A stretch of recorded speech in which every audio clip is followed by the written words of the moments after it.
زمین پر بیٹھ کر آسمان کی خبریں رکھنے والا ہے۔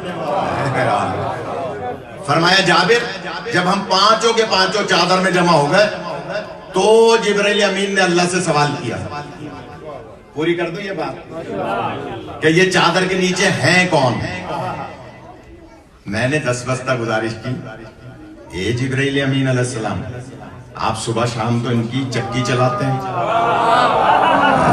تھوڑا سا جاگ جائے بھائی صاحب، خاص توجہ کا طالب مزید صاحب، عجیب بات کہہ رہا ہوں، صبح شام تو ان کی چکی چلاتے ہیں، ان کی مادر گرامی کی تسبیح رک جائے تو اسے چلاتے ہیں۔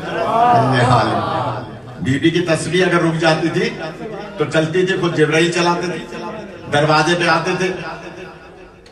ملائکہ کو کھانے کی حاجت نہیں ہے لیکن تبرک لینے دروازہ زہرا پر آتے تھے۔ حاجت ہے کھانے کی، ملائکہ تو روٹی نہیں کھاتے لیکن دروازہ زہرا پہ آتے تھے۔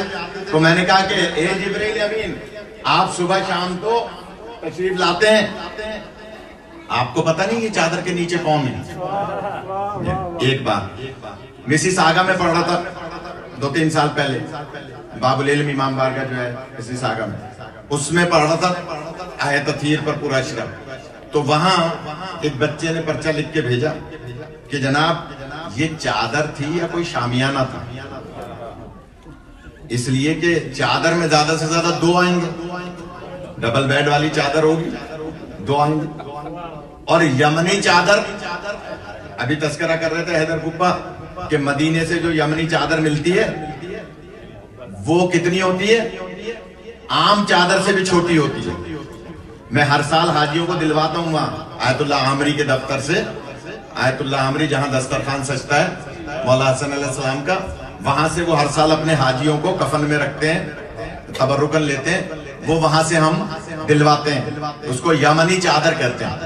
وہ اس سے بھی چھوٹی ہوتی ہے جو کفن میں دی جاتی ہے، چادر یمنی۔ بچے نے سوال اچھا کیا کہ جناب یہ چادر کتنی بڑی تھی کہ 3 بڑے 2 چھوٹے آ گئے؟ یا علی، تو میں نے کہا تمہارے سوال کا جواب جبرائیل نے دیا ہے۔ یا علی تھوڑا سا جاگ، اگر تھک گئے تو میں مصائب پڑھ سکتا ہوں۔ تمہارے سوال کا جواب جناب جبرائیل نے دیا، کیا کہہ کے؟ یا اللہ یہ چادر کے نیچے ہیں کون؟ میں نے کہا یا جبرائیل آپ کو پتہ نہیں ہے چادر کے نیچے کون ہے؟